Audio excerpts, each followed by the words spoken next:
चलिए बात करने वाले हैं बच्चों एक बहुत ही इजी चैप्टर की, ठीक है, बहुत इंटरेस्टिंग चैप्टर है। इस चैप्टर का नाम है आपका टाइम सीरीज, ठीक है। जानते हैं बच्चों टाइम सीरीज क्या है? सीरीज आप ऑलरेडी पढ़ चुके हैं, मेजर ऑफ सेंट्रल टेंडेंसी में, डिस्पर्जन में हमने बहुत डिटेल में पढ़ा, स्टैटिस्टिकल डिस्क्रिप्शन ऑफ डेटा ही पढ़ा है सीरीज। अब यहाँ पे टाइम सीरीज क्या है बच्चों? टाइम से रिलेटेड जो सीरीज है उसको कहते हैं हम टाइम सीरीज, अगर हम एक वर्ड में बोले तो, ठीक है। अब इसको कैसे डिफाइन करेंगे बच्चों?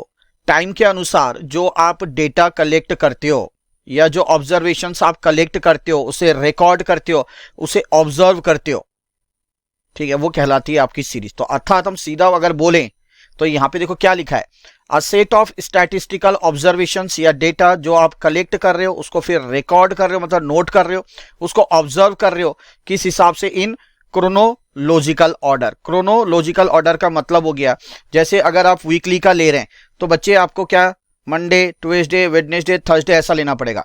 ये नहीं चलेगा कि एक मंथ का आपने क्या लिया, वीक ले लिया, ठीक है, एक महीने का मतलब जनवरी का फर्स्ट वीक ले लिया, अब उसके बाद आप ले रहे हो मार्च का सेकंड वीक, तो ऐसा नहीं चलेगा। एक क्रोनोलॉजिकल ऑर्डर होना चाहिए। जैसे डे 1 अगर डेज के हिसाब से ले रहे हो तो डे 1, डे 2, डे 3 इस तरीके से लेना है। मंथली ले रहे हो तो जनवरी, फरवरी, ऐसा नहीं होना चाहिए कि जनवरी ले लिया सीधा दिसंबर ले लिया, जनवरी, फरवरी, मार्च, अप्रैल, इस तरीके से आपको डेटा कलेक्ट करना पड़ेगा, है ना। जैसे एक एग्जांपल लेते हैं, शेयर मार्केट में आप देखते हैं पर्टिकुलर, अगर मैं शेयर्स की बात कर रहा हूं तो वो डेली बेसिस पे कितना राइज कर रहा है या कितना फॉल कर रहा है, ठीक है। तो ये भी हम कह सकते हैं टाइम के अनुसार बात की जा रही है इस सीरीज की, तो ये भी आपका टाइम सीरीज का एक एग्जाम्पल है, ठीक है।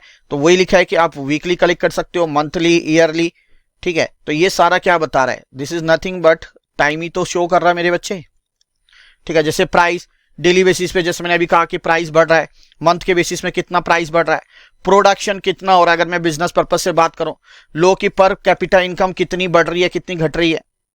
तो ये ऑल दिस टाइम के अकॉर्डिंग ये सीरीज की बात की जा रही है, जिसे हम टाइम सीरीज कहते हैं। मैंने यहाँ पे देखो आपके लिए एक बहुत अच्छा एग्जांपल लिया, और एक कि मान लो number of accidents occurring weekly in a particular month. एक पर्टिकुलर मंथ में जो वीक है, 4 वीक्स लगा के चलते हैं मैक्सिमम, ठीक है। तो उस वीक में कितने एक्सीडेंट्स देखने को मिल रहे हैं, ठीक है। तो जैसे मैंने देखा कि यहाँ पे फर्स्ट वीक में 15 है, सेकेंड वीक की बात करूं 20 है, थर्ड वीक की बात करूं 23 है, फोर्थ वीक में 29 है, ठीक है। तो ये अकॉर्डिंग टू द टाइम कि नंबर ऑफ एक्सीडेंट्स कितने हो रहे हैं, ये हो गया आपका टाइम सीरीज, ठीक है। अब बच्चों इस टाइम सीरीज को क्या करना होता है? हमें एनालिसिस करना होता है। एनालिसिस मतलब मान लो ये किसी एक पर्टिकुलर मंथ का दे रखा है, पास्ट मंथ का, ठीक है। अब इसको ध्यान में रखते हुए हमें क्या करना पड़ेगा? फ्यूचर की प्लानिंग करनी होती है। क्या करनी होती है? फ्यूचर की प्लानिंग करनी होती है कि जैसे मान लो कि जो एक्सीडेंट की संख्या यहाँ पे देख के क्या लग रहा है कि ये बढ़ रही है धीरे धीरे, तो किस तरीके से इसको कम किया जा सकता है एक लॉन्ग रन में, ये देखना पड़ेगा। इसी तरीके से अगर मैं प्रोडक्शन की बात करूं तो प्रोडक्शन अगर मेरा बढ़ रहा है पिछले पास्ट में, तो मैं इसको और कैसे बढ़ा सकता हूं फ्यूचर में, ये सारा एनालिसिस किया जाता है। इसको कहते हैं हम एनालिसिस ऑफ टाइम सीरीज, ठीक है। टाइम सीरीज अलग है, एनालिसिस अलग है, ठीक है। तो क्या है वो मैं आपको यहां पे बता रहा हूं। तो यहां पे आप देख सकते हैं, चलो जी, क्या है सर ये देखिए। तो analysis of time series it means N analysis, जांच पड़ताल करना, रिसर्च करना, ये सारा क्या कहलाता है? एनालिसिस कहलाता है। किसका एनालिसिस करना? Of history, and is use by the management to make correct decision. History मतलब जैसे मैंने अभी आपको बताया कि पास्ट में कितने एक्सीडेंट हो रहे हैं हर हफ्ते, है कि नहीं है, वो सारा क्या किया? रिकॉर्ड किया, उसको ऑब्जर्व किया। फिर हाँ भाई फ्यूचर में क्या करना पड़ेगा? प्लानिंग करना पड़ेगा कि ये संख्या क्या हो, किस तरीके से कम हो। इसी तरीके से प्रोडक्शन, ठीक है, पास्ट डेटा देखना पड़ेगा कि भैया प्रोडक्शन कम हो रहा है, इसको कैसे बढ़ाया जा सकता है, तो इसको लेकर प्लानिंग करनी पड़ेगी और फिर एक करेक्ट डिसीजन लेना पड़ेगा, ठीक है, based on long term forecasting. यही समझाया था, है ना। तो ताकि हम एक लॉन्ग टर्म फॉरकास्टिंग कर सकते हैं, है ना, फ्यूचर प्लानिंग कर सकते हैं, एक अनुमान लगा सकते हैं। फॉरकास्टिंग का मतलब एक अनुमान लगा सकते हैं कि भैया किस तरीके से इस चीज को रोका जा सकता है और किस तरीके से हमें क्या लॉस अप्लाई करनी है, हमें बिजनेस में क्या स्ट्रैटेजी लानी है ताकि मेरा मैक्सिमम प्रॉफिट हो, है ना। क्या ऐसा रूल लाना पड़ेगा ताकि जो नंबर ऑफ एक्सीडेंट्स है वो लॉन्ग टर्म में हमारे कम हो। इसको कहेंगे हम एनालिसिस ऑफ टाइम सीरीज, ठीक है बच्चों। तो एनालिसिस का मतलब और टाइम सीरीज मैंने दोनों अलग चीज बताई। टाइम सीरीज में हम लोग क्या कर रहे हैं? जो डेटा है उसको कलेक्ट कर रहे हैं, रिकॉर्ड कर रहे हैं, किसके हिसाब से? क्रोनोलॉजिकल ऑर्डर के अनुसार, ठीक है। अब इसको एनालिसिस करने पर, एनालिसिस का मतलब ही होता है फ्यूचर में फोरकास्ट करना, अनुमान करना कि जो मेरे पास डेटा दे रहे हैं उसको और किस तरीके से बेहतर किया जा सकता है, तो वो हमें ध्यान में रखना होता है। वो कहलाता है आपका analysis of time series. Hope आप लोग को अच्छे से समझ में आ गई होगी बच्चों। चलिए बच्चों फटाफट पढ़ लेते हैं, थ्योरी पॉइंट ऑफ व्यू से इंपॉर्टेंट है और बहुत ही ईजी है जैसे कि मैंने आपको बताया था। अब हम करने जा रहे हैं कैरेक्टरिस्टिक्स ऑफ टाइम सीरीज। क्या है सर इसकी कैरेक्टरिस्टिक्स? बोला है data collected should be homogeneous. Homogeneous मतलब होता है आपका सिमिलर, ठीक है, मतलब जो डेटा हम कलेक्ट कर रहे हैं वो क्या होने चाहिए, एक जैसे होने चाहिए। मान लो अगर हम पॉपुलेशन का डेटा कलेक्ट कर रहे हैं तो पॉपुलेशन ही होना चाहिए, प्रोडक्शन का कर रहे हैं तो प्रोडक्शन का ही होना चाहिए, है कि नहीं। अगर रोड एक्सीडेंट्स का कर रहे हैं तो रोड एक्सीडेंट्स का ही होना चाहिए। तो इस तरीके से डेटा क्या है, सिमिलर होने चाहिए जब हम टाइम सीरीज की बात करते हैं। तो दूसरी बात बोला क्या, gaps of time value must be equal. जो टाइम वैल्यू है, जैसे टाइम की मैं बात कर रहा हूं कि अगर मैं हर मंथ का डेटा कलेक्ट कर रहा हूं तो मुझे जनवरी फरवरी मार्च पूरे सारे डेटा कलेक्ट करने पड़ेंगे, है ना, क्योंकि हम यहाँ पे एवरी मंथ की बात कर रहे हैं, ठीक है। अगर उसी तरीके से वीकली डेटा की बात करें तो मंडे, ठीक है, Tuesday, Wednesday, Thursday, Friday, Saturday, Sunday सब डेटा कलेक्ट करना पड़ेगा हर दिन का, ठीक है। तो यहाँ पे गैप नहीं होना चाहिए। ऐसा नहीं होना चाहिए कि मैंने जनवरी का डेटा कलेक्ट किया और फिर मैं सीधा क्या कर रहा हूँ, दिसंबर का डेटा कलेक्ट कर रहा हूँ। तो ऐसा एनालिसिस नहीं किया जा सकता, ठीक है, टाइम सीरीज को लेकर। तीसरा क्या बोला है, data as per reasonable period. Data उतने ही पीरियड का यूज करे जितना आपको जरूरत है। अगर मान लो कि आपने शॉर्ट टर्म प्लानिंग करनी है कुछ, ठीक है, तो आप क्या लेंगे, पीरियड का डेटा लेंगे। अगर आपको लॉन्ग स्ट्रेटजीज तैयार करनी है, लॉन्ग प्लानिंग करना है, लॉन्गर डिसीजन लेना है, तो उस समय जो आप डेटा लेंगे वो एक लंबे पीरियड का लेंगे। तो वही लिखा है कि data as per reasonable period. उसके बाद आते हैं बच्चों ऑब्जेक्टिव्स ऑफ टाइम सीरीज। क्या है, क्या होता है, इवेल्युएट पास्ट परफॉर्मेंस, ठीक है, ऑलरेडी मैं बता चुका हूं इसका डेफिनेशन में, ठीक है, कि हमें पास्ट परफॉर्मेंस को देखना होता है in respect of a particular period. जैसे मैंने पिछली वीडियो में एक एग्जांपल दिया था, नंबर ऑफ रोड एक्सीडेंट, तो वो धीरे धीरे बढ़ रहे थे, है कि नहीं, तो एक पर्टिकुलर पीरियड का देख रहा था मैं, है ना, किसी एक पर्टिकुलर मंथ के हर वीक का क्या देख रहा था, डेटा देख रहा था। तो वही बोला पास्ट परफॉर्मेंस को देखना, ठीक है, एक पर्टिकुलर पीरियड का, ये ऑब्जेक्टिव्स होता है। फिर इससे क्या होगा फायदा, helps in future forecasting. Future में हम अनुमान लगा सकते हैं, प्लानिंग कर सकते हैं एक पर्टिकुलर वेरिएबल को लेकर। जैसे मैंने रोड एक्सीडेंट की बात की, उसी तरीके से पर कैपिटा इनकम का हो सकता है, उसी तरीके से प्रोडक्शन का भी हो सकता है। तो ये एक पर्टिकुलर वेरिएबल है, ठीक है। और आखिरी क्या, can set up short term and long term strategies. फिर इन पास्ट डेटा को इवेल्युएट करके, ठीक है, इसको एनालिसिस करके फिर हम अपना क्या शॉर्ट टर्म और लॉन्ग टर्म स्ट्रेटेजीज मतलब प्लानिंग तैयार कर सकते हैं, ठीक है। फिर उसके ऊपर हम डिसीजन लेंगे, फिर आगे का काम शुरू करेंगे। क्लियर है बच्चों? तो बहुत ही इजी टॉपिक है ये। चलिए बच्चों अब करने जा रहे हैं इंपॉर्टेंट टॉपिक एक। क्या है ये sir, components of time series. क्या क्या कंपोनेंट्स हमें देखने को मिलेंगे टाइम सीरीज के अंदर? तो बच्चों 4 टाइप्स के पैटर्न होते हैं या जिसे हम एलिमेंट्स ऑफ टाइम सीरीज कहते हैं। क्या क्या है सर ये? सबसे पहला है सेकुलर ट्रेंड, इसको बच्चों टी से हम डिनोट करते हैं। दूसरा है साइक्लिकल फ्लक्चुएशन, इसको सी से डिनोट करते हैं। नेक्स्ट है हमारा सीजनल वेरिएशन, एस से डिनोट करते हैं। और आखिरी है हमारा इरेगुलर मूवमेंट, जिसे हम आई से डिनोट करते हैं, तो टी सी एस आई। सबसे पहले हम डिस्कस करेंगे सेकुलर ट्रेंड क्या होता है बच्चों। जब हम सेकुलर ट्रेंड की बात करते हैं तो सेकुलर ट्रेंड क्या होता है, steady movement over a long period of time. इसका मतलब क्या है कि जैसे बच्चों हम पॉपुलेशन की जब बात करते हैं या जब कोई टेक्नोलॉजी प्रोग्रेस होती है तो जो मूवमेंट होता है वो क्या होता है, धीरे धीरे धीरे, जैसे पॉपुलेशन चेंज होता है, सेंसस की हम बात करते हैं तो वो क्या देखा जाता है 10 साल में। तो 10 साल क्या एक लॉन्ग पीरियड है। तो जो लॉन्ग पीरियड में जो एक्चुअली चेंजेस देखने को मिलते हैं वो हमारा सेकुलर ट्रेंड बतलाता है, ठीक है। उसी तरीके से टेक्नोलॉजी में चेंज आएगा तो अचानक से ही क्या प्रोग्रेस हो जाएगा क्या? नहीं सर। तो टेक्नोलॉजी में भी हमें अगर मान लो कोई न्यू टेक्नोलॉजी आई है ना, दैट इज जो न्यू टेक्नोलॉजी आई है तो उसमें भी हमें क्या एनवायरनमेंट में अगर हम चेंजेस की बात करें या बिजनेस एक्टिविटी में अगर हम चेंजेस की बात करें तो एक लंबे समय में ही परिवर्तन हमें देखने को मिलेगा। तो सिंपली हम कह सकते हैं कि जो लॉन्ग पीरियड में या जो लॉन्ग टाइम पीरियड में जो हमारे चेंजेस देखने को मिलते हैं वो कहलाएगा हमारा सेकुलर ट्रेंड, ठीक है, वो सेकुलर ट्रेंड है बच्चों। तो क्या लिखा है देखते हैं, steady movement over a long period of time, ठीक है। जैसे कि पॉपुलेशन चेंज की बात कर रहे हैं, टेक्नोलॉजिकल प्रोग्रेस की बात कर रहे हैं, एटसेट्रा। तो उम्मीद करता हूं ये आपको समझ में आ गया होगा बच्चों। थ्योरी पॉइंट ऑफ व्यू से ये काफी इंपॉर्टेंट है ना। तो इसका प्रैक्टिकल में इतना ज्यादा कुछ यूजेस नहीं है, बट अभी फिलहाल आपने थ्योरी में इसको देखना है, ज्यादा से ज्यादा थ्योरी पूछी जाती है इससे बच्चों। नेक्स्ट कौन सा आता है बच्चों? नेक्स्ट आता है हमारा साइक्लिकल फ्लक्चुएशंस, ये एफ है। साइक्लिकल फ्लक्चुएशन क्या होता है बच्चों? इसमें हमें लॉन्ग टर्म मूवमेंट देखने को मिलता है, इसमें भी represent consistently recurring rise and decline in activity. कोई भी एक्टिविटी, खास करके हम यहाँ पे बात कर रहे हैं बिजनेस एक्टिविटी की, तो बिजनेस एक्टिविटी में क्या होता है, जो उतार आता है फिर चढ़ाव आता है, ये कंसिस्टेंटली रिकरिंग का मतलब कंसिस्टेंटली होता रहता है, जो है ना। कुछ समय क्या हो सकता है इकोनॉमी में, मान लो कि डिप्रेशन आ गया, फिर मान लो रिकवरी हो गई, फिर क्या आ गया आपका, इन्फ्लेशन आ गया, एकदम हाई राइज पे आ गया, ठीक है। ये सारा चीज रिपीटेडली चलता रहता है अगर हम एक लॉन्ग टर्म की अगर बात करते हैं तो। अब जैसे इसको समझते हैं, मान लो इकोनॉमी में अभी क्या पीक है, ठीक है, बिल्कुल इन्फ्लेशन हो रखा है, ठीक है। क्या हमेशा ही इन्फ्लेशन रहेगा इकोनॉमी के अंदर, बिजनेस एक्टिविटी के अंदर? आप कहोगे सर नहीं। क्या होगा, धीरे धीरे धीरे धीरे धीरे धीरे धीरे ये क्या करेगा, गिरेगा, ठीक है। तो इसको हम क्या कहेंगे, कॉन्ट्रैक्शन आ गया फिर, ठीक है। कंट्रैक्शन आने के बाद एक लेवल ऐसा आएगा जब इकोनॉमी में कंडीशन बिल्कुल क्या हो जाएगी, डाउन हो जाएगी, है ना। और उस कंडीशन को हम क्या कहते हैं, ट्रॉ, ठीक है। जैसे हम रिसेशन का जो टाइम कहते हैं, ये जैसे पीक हो गया इन्फ्लेशन का टाइम, फिर एक समय आएगा जब रिसेशन आएगा।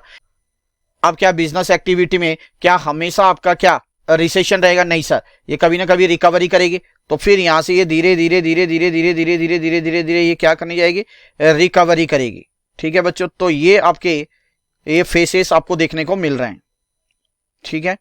तो फिर हमारा कुछ समय बाद रिकवरी आएगा, ठीक है। चलिए बच्चों देखते हैं क्या लिखा है। Long term movements represent consistently recurring rise and decline in activity. तो यहाँ पे आप देख रहे हैं कभी राइज हो रहा है, कभी ये डिक्लाइन हो रहा है, कंट्रैक्शन ये डिक्लाइन हो रहा है, और रिकवरी जो हो रही है ये राइज हो रहा है। तो बोला अब बिजनेस साइकिल, तो आपने देखा ये बिजनेस साइकिल बनाया मैंने, consist of the recurrence of the up and down movement of the business activity. तो इसके 4 फेसेस आपने देखे हैं, ठीक है। पीक, फिर कॉन्ट्रैक्शन, फिर ट्रॉ, और फिर रिकवरी, ठीक है बच्चों। उसके बाद आता है सीजनल वेरिएशन। आप देखते हो हर साल गर्मियों का मौसम होता है, फिर ठंड का आता है, ऑटम का आता है। तो इस सीजन के अनुसार कहीं ना कहीं बिजनेस एक्टिविटी में भी क्या असर देखने को मिलता है, ठीक है, ड्यू टू सीजन के कारण या सीजन चेंजेस के कारण, ठीक है। तो वही आपका कहलाता है सीजनल वेरिएशन। कुछ नहीं है, बड़ा सिंपल है, देखो आप लोग बोला periodic movements in business activity which occur regularly every year, हर साल देखने को मिलता है। किसके कारण? यहाँ पे आप लिख सकते हैं एक line, due to season change या due to change in season, ये आप लिख सकते हैं, ठीक है। ये रिपीट्स होता रहता है during a period of 12 month, 12 महीने के अंदर ये क्या होता है, रिपीट होता रहता है। जैसे मान लो 3-3 महीने में, मान लो अगर 4 महीने की गर्मी आई है तो उस समय क्या देखोगे कि कोल्ड ड्रिंक जो इंडस्ट्री है वो क्या होता है, बहुत बढ़ जाता है। फिर ठंड आ गई तो जो टी कॉफी जो ये इंडस्ट्री है तो ये क्या होगी, ये फिर बढ़ जाएगी, है ना, इनका प्रोडक्शन ज्यादा हो जाएगा। तो ये आपको हर साल देखने को मिलता है, ठीक है। किसके कारण हो रही है? सीजन के कारण। तो उम्मीद करता हूं ये समझ में आ गया होगा बच्चों पॉइंट। चलिए उसके बाद ये इसका एग्जांपल है क्लाइमेट एंड वेदर कंडीशंस, ठीक है। इसके कारण क्या चेंज होता है प्रोडक्शन में, बिजनेस एक्टिविटी में। और अब आता है हमारा आखिरी इरेगुलर मूवमेंट। इरेगुलर वर्ड से ही आपको पता चल रहा है क्या कि irregular movement are also called, इसको बोलते हैं एक्सीडेंटल, अचानक, और रैंडम मूवमेंट, अचानक कुछ हो गया, which refers to such variation in business activity which do not repeat in a definite pattern. ये डेफिनिट पैटर्न से नहीं होता है कि भैया 3 महीने गर्मी रहना है या 4 महीने ये आपकी सर्दी रहनी है, ऐसा एक डेफिनिट पैटर्न नहीं है, ये अचानक हो सकता है। जैसे आपने देखा होगा कि कोरोना अचानक ही आया, एकदम ह्यूज, बहुत ज्यादा मात्रा में फैल गया, जिसके कारण बिजनेस एक्टिविटी में क्या काफी असर देखने को मिला।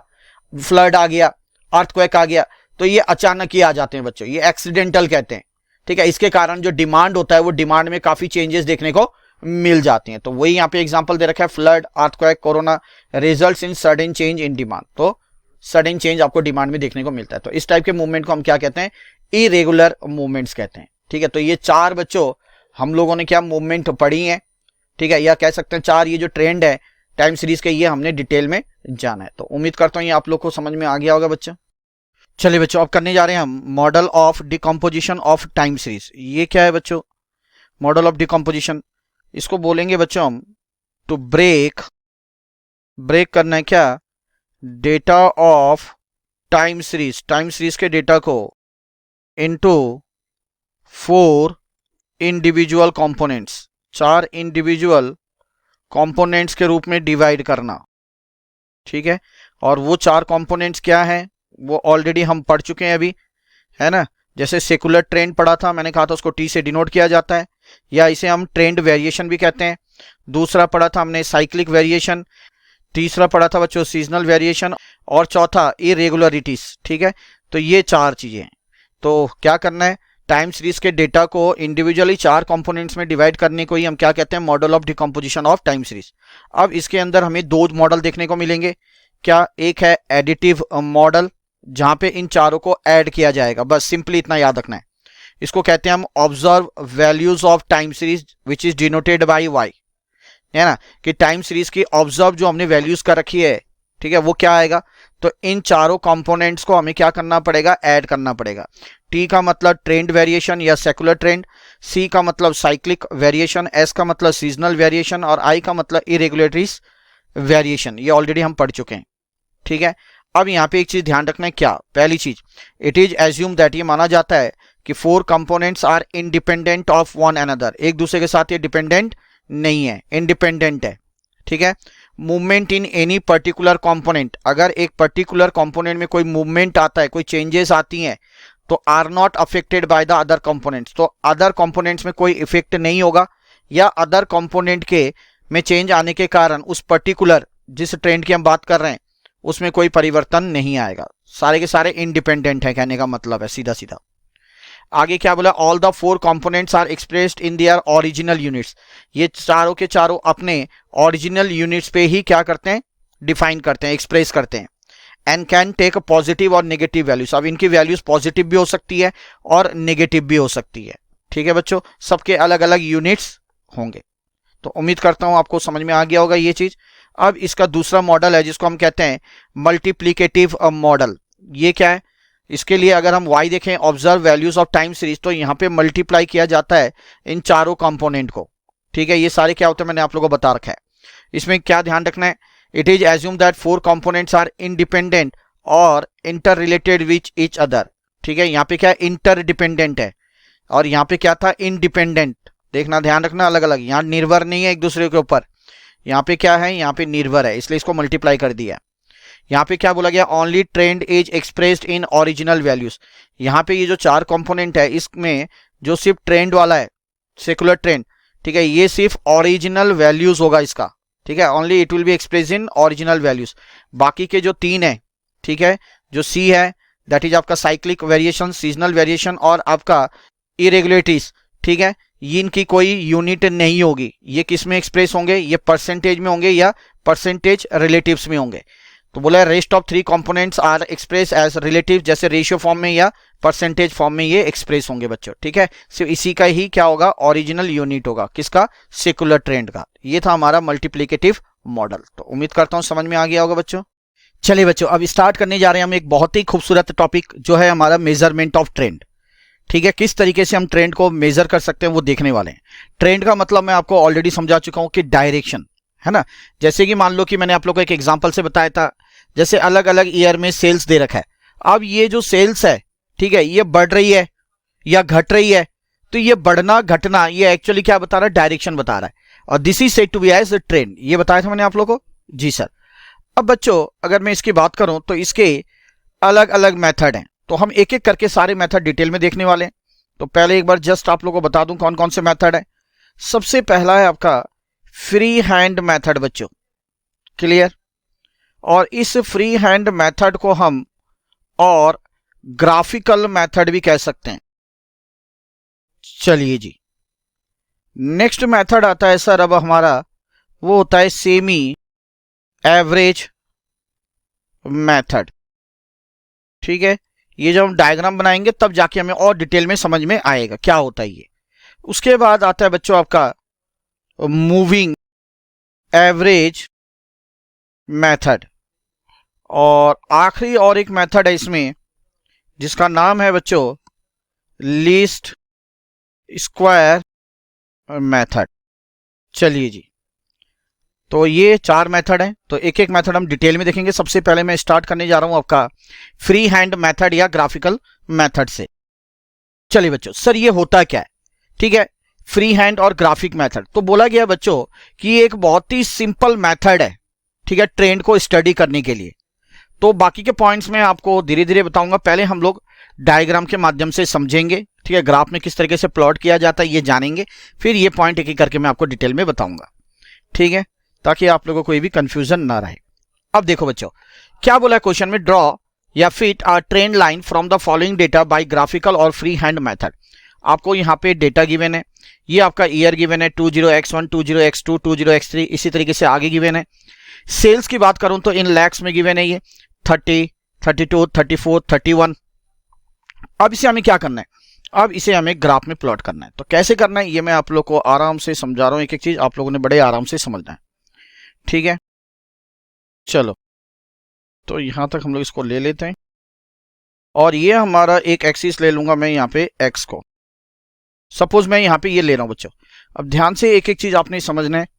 आप सबको पता है क्या कि ये आपका एक्स एक्सिस है और एक्स एक्सिस के यहाँ पे हम क्या लेते हैं, टाइम लेते हैं। हमेशा ध्यान रखना, हमेशा क्या आएगा एक्स एक्सिस के यहाँ पे टाइम। ये हमारा वाई एक्सिस आएगा, ठीक है।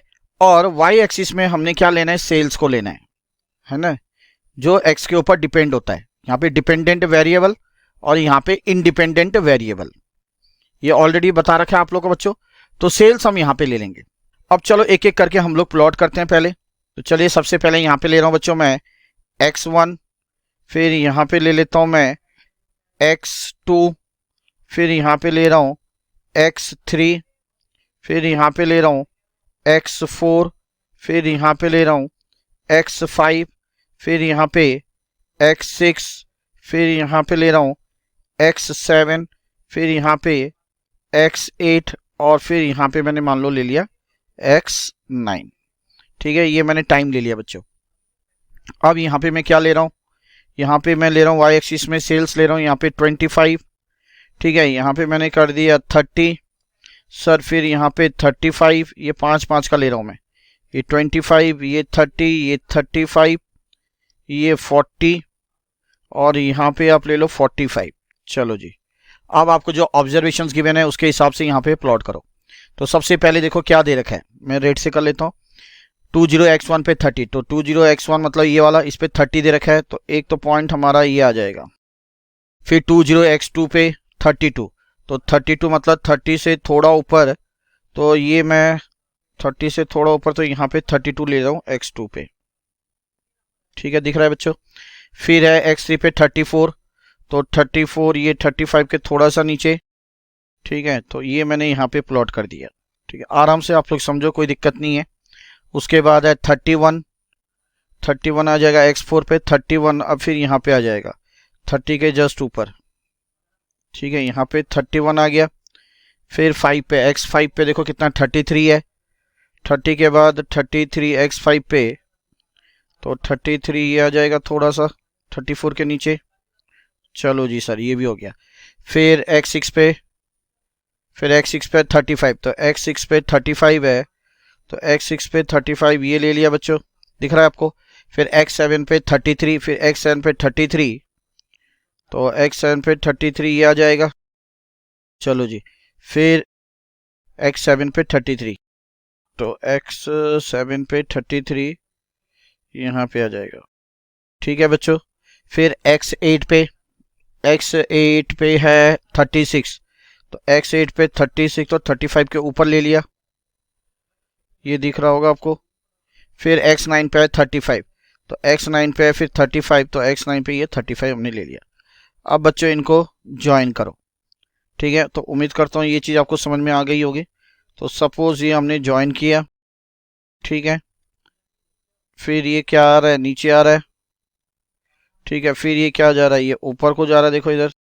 फिर इस पॉइंट से कहाँ को जा रहा है, फिर इधर से ये आ रहा है आपका नीचे, फिर इस पॉइंट से जा रहा है आपका ये ऊपर, और फिर यहाँ पे आपका आ रहा है ऐसे नीचे, ठीक है। ये आपने कर दिया। चलो जी बच्चों, अब आपने ये क्या किया, ये आपने एक्चुअल वैल्यू पे किया है ना, ये ध्यान रखना। ये क्या है आपका एक्चुअल, ये आपका एक्चुअल लाइन आ रहा है, ठीक है। या एक्चुअल कर्व लिख लो, एक्चुअल कर्व मान लो ये आपका आ गया। अब आपने क्या करना है, एक ट्रेंड लाइन लेना है। जब हम ट्रेंड लाइन बनाते हैं तो हम लोग क्या करते हैं, एक पर्सनल जजमेंट लेते हैं। अब पर्सनल जजमेंट बच्चों कैसे होगा, देखो ध्यान से। अब यहाँ पे शुरू हुआ कहाँ, 30 से, ठीक है। अब इनका जो लाइन है ना यहाँ पे दिख रहा है, तो एक ट्रेंड लाइन में बना रहा हूँ, देखो ध्यान से। फ्री हैंड से बनाना है, तभी इसका नाम फ्री हैंड डला है। देखो ऐसे करके मैं ट्रेंड लाइन बना रहा हूँ, दिख रहा है आपको, ये मैंने बना दिया ट्रेंड लाइन, ठीक है, तो ये ट्रेंड लाइन कैसे बनाया, ये जो भी आपके ये लाइन बनी है दिख रहा है, ये कर्व बना था, कर्व की जो लाइन है इनके मिड पॉइंट से मैं क्या कर रहा हूँ, एक फ्री हैंड से एक लाइन बना रहा हूँ। तो आपको दिख रहा है कि ये ऊपर की तरफ जा रहा है। तो यहाँ पे आप कह सकते हो कि सर ये जो लाइन है ना, this is our trend line, ये मेरी क्या है, ट्रेंड लाइन है। उम्मीद करता हूँ समझ में आ गया होगा। कहाँ से जाएगा, मिड पॉइंट से, बार बार समझा रहा हूँ। ठीक है, अब यहाँ पे क्या ट्रेंड दिखने को मिल रहा है आपको, ट्रेंड दिखने को मिल रहा है कि ये राइजिंग ट्रेंड है, ये ऊपर को जा रहा है। देखो अगर ये चीज नीचे की तरफ आता तो फॉलिंग ट्रेंड होता। ठीक है, यहाँ पे सर ये जो ट्रेंड आ रहा है this is nothing but rising trend. तो आपने देखा कितना सिंपल सा मेथड था ये ट्रेंड लाइन को ड्रॉ करने के लिए। अब अगर आप इन पॉइंटों पे जाओ एक एक करके बच्चों, तो सबसे पहले मैंने बताया था सिंपलेस्ट मेथड ऑफ स्टडिंग, आसानी से पता चल रहा है, plot the time series in a graph. तो जो टाइम सीरीज पहले गिवन था हमें, ठीक है, ये जो गिवन था, ठीक है, हमने पढ़ा है टाइम सीरीज क्या होता है, ये सब आपको पता ही है। तो इस टाइम सीरीज को पहले हमने ग्राफ के माध्यम से प्लॉट किया, फिर observe carefully the direction of the trend, फिर मैंने क्या ट्रेंड का डायरेक्शन देखा कि भैया ये ऐसे ऐसे ऐसे ऐसे ऐसे करके जा रहा है, और फिर मैंने एक ट्रेंड लाइन ड्रॉ कर दी। ठीक है, मैंने मिड पॉइंट से ड्रॉ करना मैंने आपको बताया था। चलो, तो वही मैंने observe carefully direction of trend as per personal judgement, फिर अपनी पर्सनल जजमेंट के मुताबिक मैंने एक स्ट्रेट लाइन ड्रॉ कर दिया, क्या, फ्री हैंड से, जो डेटा को बेस्ट फिट कर रहा है। क्लियर है, तो यही सारी चीजें मैंने यहाँ पे बनाई है बच्चों। तो उम्मीद करता हूँ समझ में आ गया होगा। अब इसकी मेरिट की बात करूं तो ये मेरिट इसका ये दे रखा है आपको कि ये बड़ा सिंपल सा है, ये मेरिट है। बट अगर बोलो कि सर डीमेरिट की अगर बात करें तो डीमेरिट के केस में पता क्या है कि यहाँ पे सिंस